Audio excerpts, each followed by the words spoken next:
Okay, we are officially about 1 week in to the free-to-play journey in Raid Shadow Legends version 2024. First time I've done this in a few years, so having a lot of fun so far. And I believe we started last Thursday, so today is technically day 8, but I missed about a day and a half because I was traveling in the opening weekend when it launched. So about exactly 1 week in as of right now. And I was kind of faced with a difficult decision yesterday because we've got the KO 6-star. Obviously, we're going to go with our starting champion and our easiest champion to max out and ascend and book and all of that as our initial 6-star DPS. Now, my second 6-star is a little bit of a debate. We've got some really intriguing options here. I would say the top 4 choices would be right here in Rathalos, Tyrell, Deacon, and maybe Apothecary. But it's probably mostly going to come down to the 3 choices of Rathalos, Tyrell, and Deacon. So I thought, why not host a poll on the community here within the channel and see what people think, because it can definitely be debated in multiple different directions. So here we go. We got that poll that I pulled up last night here on the channel, which is what's the most optimal second 6-star champion for this account.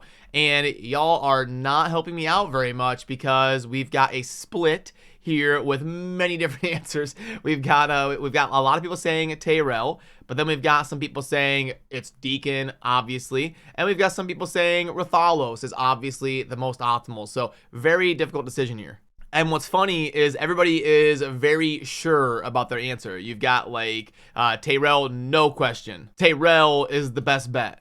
Rathalos, hands down, you can thank me later for the advice. So everybody very, very sure about their answer, but it's split among the viewers depending on who answers the question. And I definitely read through all of the comments, but I've got to make a decision here. And I think what I ended up going with was Tyrell. And the reason I'm going to be going with Tyrell is because he does damage every turn, and also he brings some utility where I can build him in a lifesteal set, and he's just generally useful for all content. And that a lot of that is true for Rathalos as well. But the difference with Rathalos is it's going to take eons for me to get him ascended, because the potion requirement for legendary champions when you're a new player is completely bonkers. And also it's going to take me, I'll probably never be able to fully book him. Like over the course of the entire free-to-play competition, I'll probably never be able to invest in his skills. Whereas Tyrell, it's a lot more realistic that I'll be able to invest 7 or 8 epic books into him. But I still think first I'm going to want to spend the books on Deacon, because I've already invested in some of his skills. I've already pumped 2 books into him, and obviously they go into the A1. I'm so sick of that. Every single champion you book, the books just slam into the A1, and it forces you to spend the most amount possible. It's so annoying. But the main reason I want to invest the books into Deacon first instead of Tyrell is because with Deacon, we get 3 different cooldowns. So we get right here on the A2, and then on the A3, we get 2 separate cooldowns. So I'm unlocking 3 cooldowns here on Deacon. On Tyrell, we only get the 1 cooldown. So 300% more cooldowns there with Deacon to help me cycling through, which is why I'm going to keep investing books in Deacon. And he's going to be very good as a support even at 5-star, whereas Tyrell going to be a little bit more of a hybrid damage dealer, Deacon a little bit more of a support. So that's the decision so far, and you can yell at me in the comments if you think I'm wrong, and I appreciate all of the input. I definitely weighed all of it and read through all of it. So gosh, this is just, I just hate doing this. It's going to be so brutal. I'm going to watch 4 of these go into the A1, and then we'll finally, and then, I mean, it's just so brutal. But like, it gives me a new appreciation for how brutal it really is in the early game for new players trying to get into the game. These books are just so nasty because you can't target them, and they're not random. They go into the A1. So watch this. Okay, here we go. Wait, did I get like, did I actually talk all that smack and then get lucky? Oh my goodness, it actually happened. Are you kidding me? Plarium must be watching or something. They're sick of the bad PR. Are you kidding me? I don't know if that's ever happened. I just put 5 books in, maybe it was 6, into Deacon, and not a single one went into the A1. We were able to almost max out the A2 and get both cooldowns here on the A3. That is absolutely huge. But you know exactly what's going to happen now is I'm going to spend books one at a time trying to get this cooldown on the A2, and it's I will bet you any amount of money it's going to max out this A1 before I get this one last book on the A2.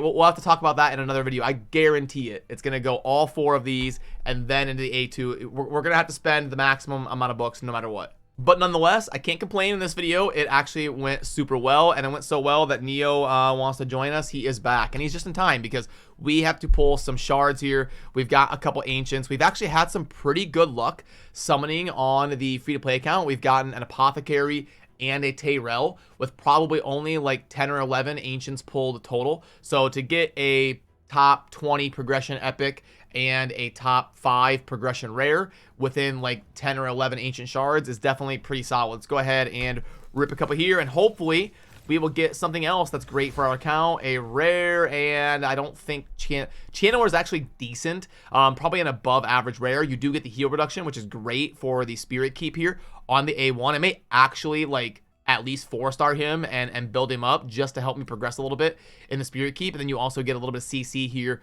on the A2, and then this right here, you get a 4-turn cooldown, big version of the increased speed and filling turn meter. So he's definitely an above average rare and a decent early game option here, especially if you're struggling to get through the spirit keep, which I'm gonna have to do to be able to ascend my deacon. So okay, not the worst pull, that's for sure. We could have done worse, but give me something big here. We get a rare, and we get the Purgator. We'll ignore shield. That's a meme for me right now. And that is going to be a meme here. The AoE inflicts extra crit damage with a 3-star, destroy target max HP. Okay. But I mean, look at this. We've got the 4 plus 5 is 9 plus 6 is 15 books. Yeah, not going to happen here, Purgator. Sorry, he is going to be a chicken.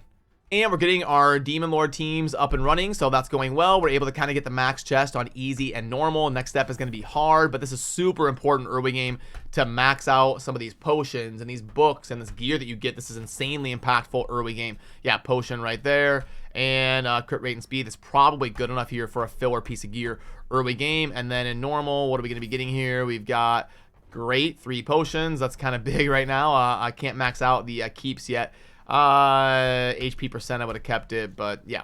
And we were able to put a little bit into hard here as well, and definitely, yeah, not gonna cut it there. Okay.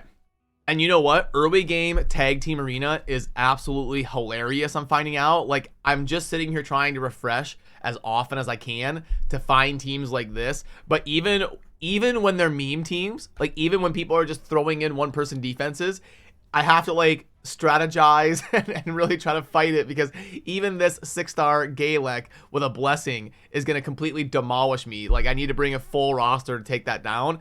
And then even when they have like naked champions, it's tough for me to be able to fill in the roster. Channeler will actually be pretty good because I can at least get him built up to like 4-star and place some heal reduction on these like just tanky 1-person defenses and prevent them from healing a little bit. I've had that screw me a little bit in the past, but yeah, I have to sit here and like, okay, so I try to like counter the affinities. So force, this would go up here. And then, okay, I can obviously beat that. They're at 1800, but this Galek is going to be the toughest one. This would actually be a good fight because I don't have a spirit. I'd have to put Deacon down here on this one. Put Apothecary up here with Kale. And then get at least some sort of an aura. The Force versus the Spirit isn't really what we want. I don't know that he would be effective versus Galek, though. He's like 1/4 as powerful as Galek, so I don't think it's going to be worth to waste with Thalos up there. I could have him solo this one, and then right here, 18 versus 11, a Force. I've got a Spirit and Talia. I might as well put Channeler in here, even if he's naked, just to soak up a few hits. Can I even beat this Galek? 30 versus 25.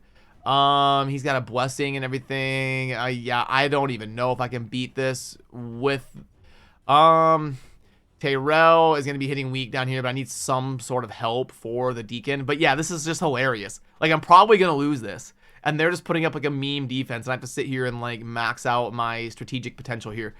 Let's see how this goes versus the Galek. I was able to go first, which is nice, and get speed boost and everything. Okay, he's not going to be able to like just completely one-shot me. Oh no, he placed the defense down. It's going to be close. We got him. We did take down the 6-star Blessing Galek, and we were able to win that one, obviously. Okay, good. So we did win. Now, can we take down this champion here? We got the resisted. Okay, that was planned. We were just trying to soak up a hit, but he's resisting everything. Not ideal. Oh no.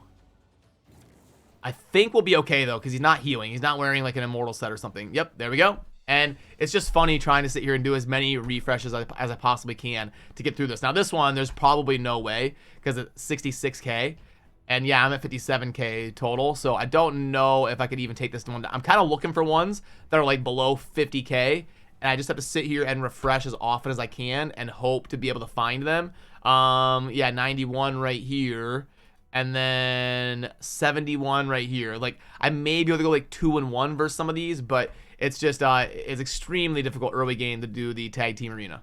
And it's actually super handy because under the missions, my next one when the Spirit Keep opens is going to be getting these 25 lesser spirit potions. So I'm actually going to start leveling up that channel and at least getting to like 4-star and built with a perception set and some gear to be able to place debuffs and cycle through that A1. I may do a little bit of custom AI and have him just spam that A1. Although he does have the speed boost as well. I don't think I'm going to book him though. So yeah, it's kind of up in the air, but I do think I want to use him for the heal reduction debuff. That'll be fun on that next mission. So that is where we stand as of right now. Thank you for the help on leaving comments. Even though you were all over the place and giving me advice, we are going to be going with Tyrell here as the second 6-star, and we'll see how it plays out. So I appreciate all of you. Have a great rest of your weekend, and I'll see you soon in the next video. Peace.